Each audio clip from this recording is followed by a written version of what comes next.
Shalom, saudaraku yang dikasihi Tuhan. Saat ini saya akan menyampaikan mengenai persembahan di akhir zaman. Saudaraku, jikalau sekarang ini karena semakin cerdasnya manusia, semakin cerdasnya juga jemaat, semakin mengerti firman Tuhan, semakin memahami firman Tuhan, kemudian ada seolah-olah kecenderungan bahwa persembahan itu sekarang seperti sudah tidak begitu penting lagi. Bahkan ada beberapa pihak yang dengan sengaja memframe bahwa persembahan itu hanya bertujuan untuk mengkayakan hamba Tuhan atau pendeta. Saudaraku, ini tidak, karena memang di dalam pelayanan ini butuh persembahan dan topangan dari orang-orang yang digerakkan oleh Tuhan untuk melakukan satu pekerjaan di akhir zaman, pekerjaan Tuhan di akhir zaman. Saudaraku, hamba Tuhan untuk melayani, untuk bisa menjangkau, untuk bisa memberitakan firman, itu perlu dukungan jemaat. Untuk bisa menghimpunkan, memenangkan orang banyak, memberitakan kebenaran firman, itu membutuhkan dukungan, baik secara finansial maupun melalui doa. Saudaraku, disinilah kemudian persembahan ini sampai akhir zaman pun akan tetap berjalan. Meskipun kalau saya sampaikan bahwa persembahan yang Alkitabiah itu adalah persembahan yang menurut hukum kasih, yaitu seperti tertulis di dalam 2 Korintus 9 ayat 7, saudaraku, yang di sana menyatakan bahwa kita harus memberikan dengan sukacita menurut kemampuan kita, karena Tuhan itu menyukai, sangat cinta dengan orang yang memberikan dengan sukacita. Saudaraku,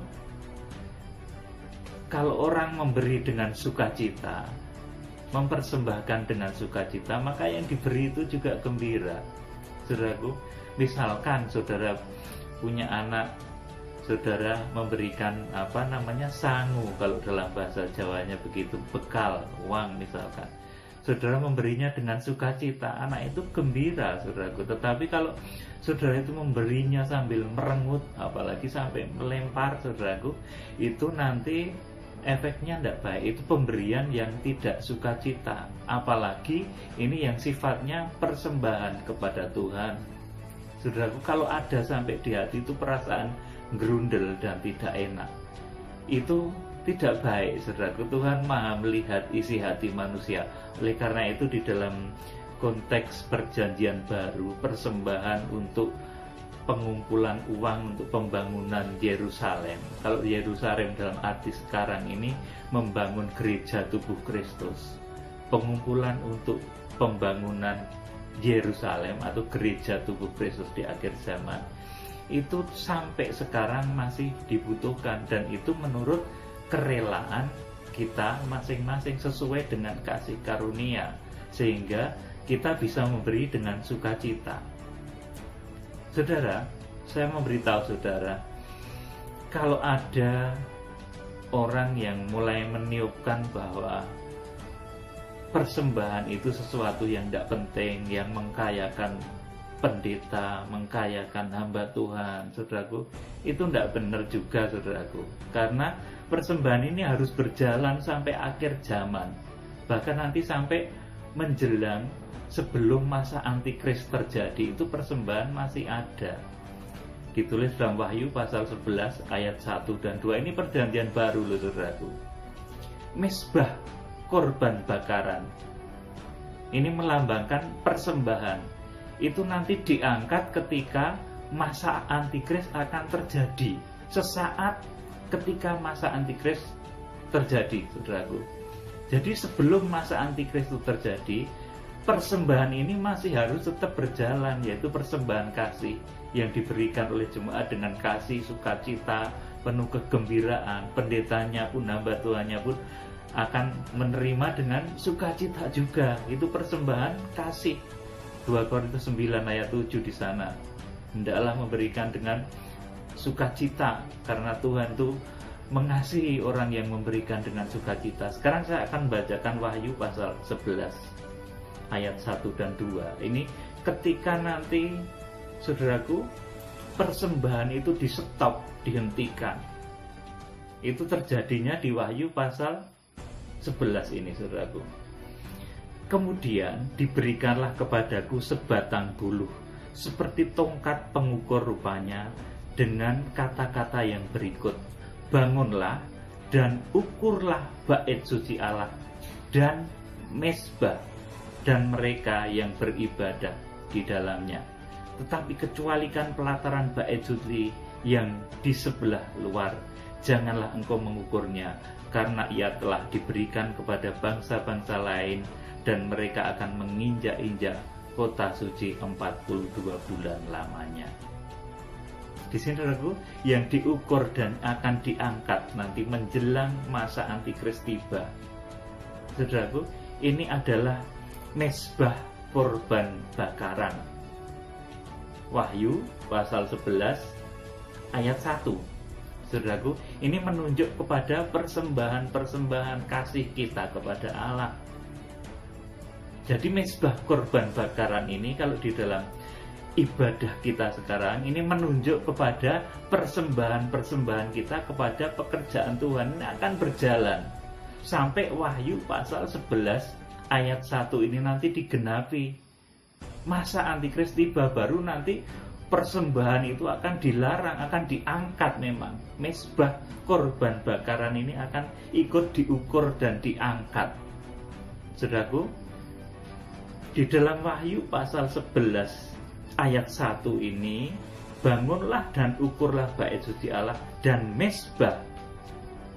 Ini kalau dalam King James Version-nya, saudaraku, ini the altar, saudaraku, jadi bisa ditafsirkan sebagai mezbah korban bakaran, bisa ditafsirkan juga sebagai mezbah dupa.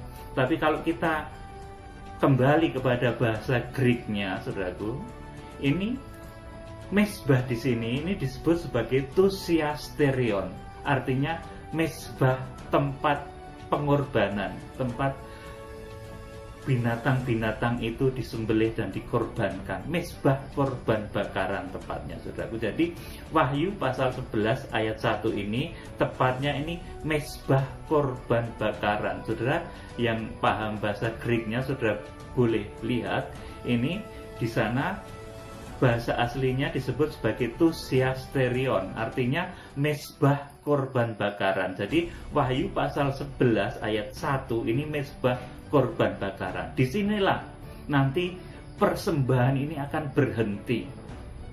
Saudaraku, segala macam persembahan nanti akan dilarang dan berhenti. Tapi sebelum itu, persembahan itu masih jalan terus, saudaraku, menurut kadar kasih kemurahan yang diberikan kepada kita. Saya akan membacakan di dalam kitab Nabi Daniel pasal 9 ayat 27. Raja itu akan membuat perjanjian itu menjadi berat bagi banyak orang selama 1 kali 7 masa. Jadi selama kegenapan kitab Wahyu nanti, saudaraku. Pada pertengahan 7 masa itu, ia akan menghentikan korban sembelian dan korban santapan.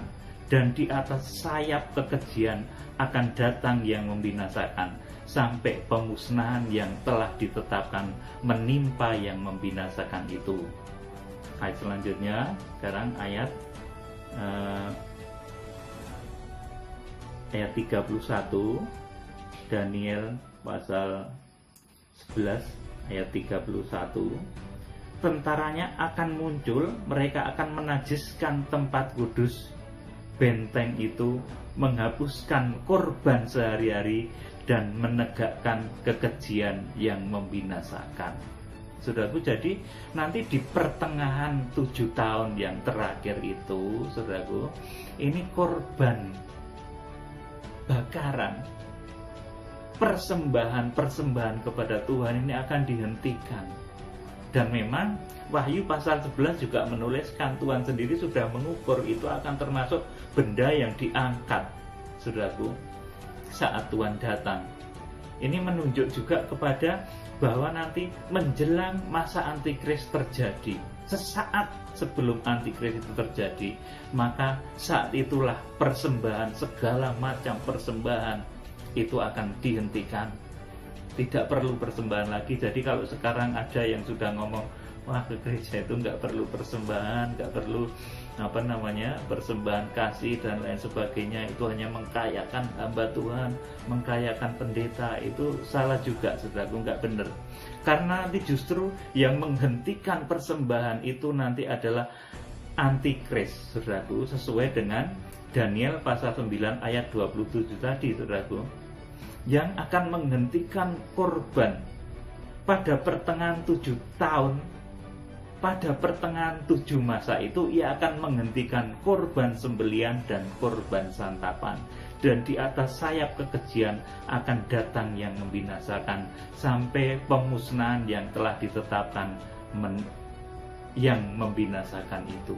Amin, saudaraku. Jadi nanti, saudaraku, selama 3,5 tahun, pertengahan 7 tahun itu artinya 3,5 tahun. Kalau dalam Wahyu pasal 11 ini disebut sebagai 1260 hari. Di dalam Wahyu pasal 12 ayat yang ke-6 dan ke-14 disebut 1260 hari atau 3,5 masa.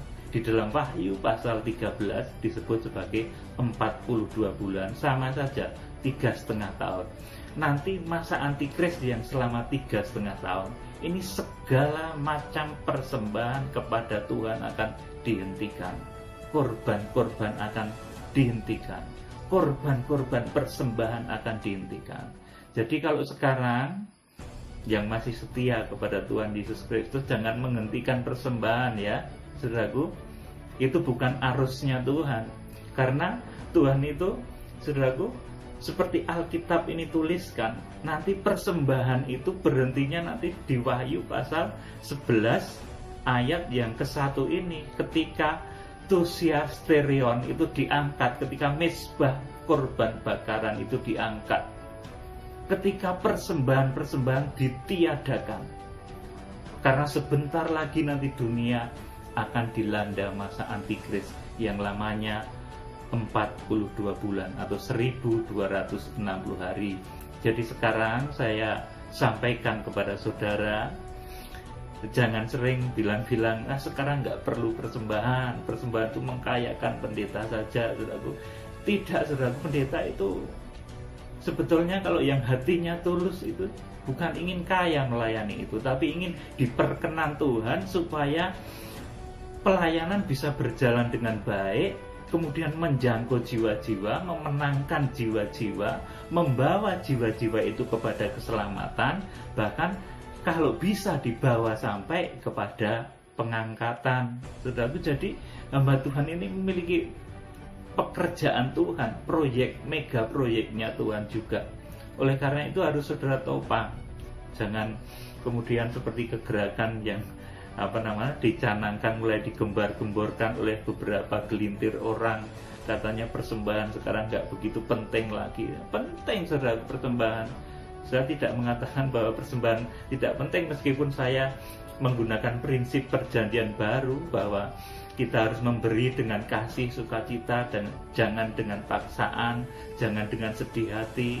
Saudaraku, seperti 2 Korintus 9 ayat 7 itu prinsip persembahan kita sekarang. Kita kalau memberi itu dengan kerelaan, dengan sukacita, bukan dengan paksaan, sehingga kita itu bisa bersukacita ketika memberi itu loh, saudaraku. Itu kuncinya.